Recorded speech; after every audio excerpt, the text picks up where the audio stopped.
want us to help those investors in terms of what they can financially do to assess where they are, to best equip them to even take perhaps a bird's eye view of their property portfolio, some of the tough decisions that they may have to make. I mean, I know some of the investors, you're having to decide whether to sell or not to sell. Some are, for example, in student accommodation that isn't doing so well, and they're struggling to even, change it from student accommodation to something else because their projected rentals were X amount and they're struggling to get those tenants. So from a practical perspective, in terms of, investors who are in a financially difficult position due to the effects of COVID, how should they be looking at their finances and how to best overcome the economic hardships of the pandemic? Okay, so with that said, the thing that you need to do is to go back to basics, go back to the drawing board, right?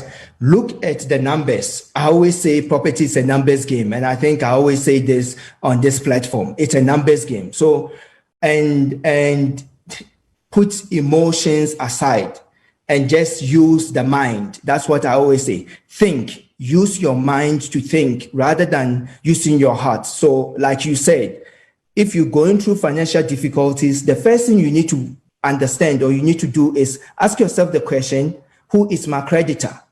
So the bank or whoever that has borrowed you the money, has lent you the money to be able to, be the position that you're in is the person you need to start the conversation with.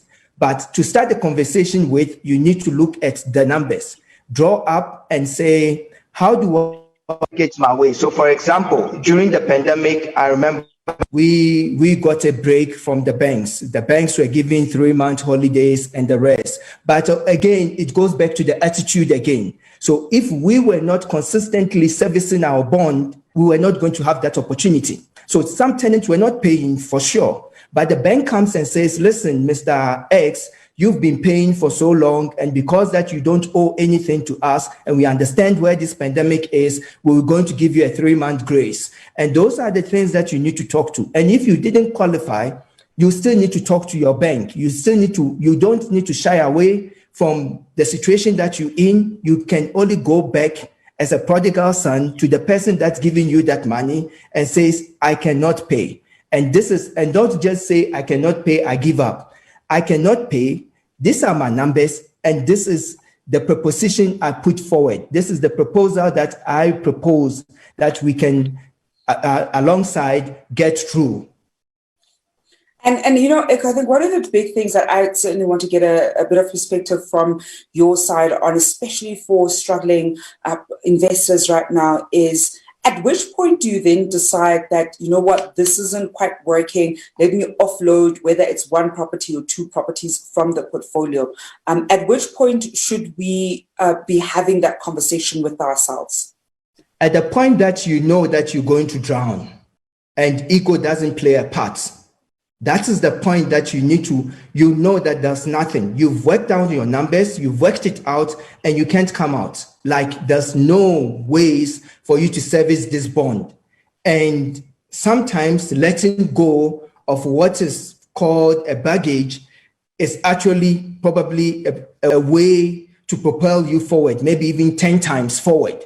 So that again, it's that conversation. If you cannot service something and it's just going to end up messing up your credits record, then you need to start having that conversation with the bank or the lender and say to the lender, and the lenders will be happily, they are very helpful to help you to sell. Actually, they can take the deal and give it to estate agents out there to help you find a buyer as quickly. And when you go to the lender, actually what happens is that you get a discount. So lender will say to you, listen, if I sell this property, I know that the market is hard because I know this, because in my group, in the mastermind group that I'm in, some of our investors had to do that.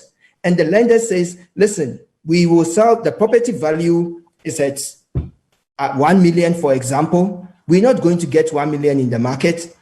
But if you sell it through us, we're going to sell it at 800,000 rand, and then we'll give you another 80% discount on the 200 that you owe us. So eventually you only pay us 40,000 rand over time. And if you arrange properly with them, that 40,000 rand will be paid over 5 years. So you still have that, that relief on your neck. And at the same time, if you do that properly with the lender, you are not going to be blacklisted, because remember, the only way that's going to show is you defaulting. Now, if a lender has taken off that property away from you, giving you a discount and brought it down from a 20,000 rand or 10,000 rand to 1,000 rand a month, you are actually in a good position.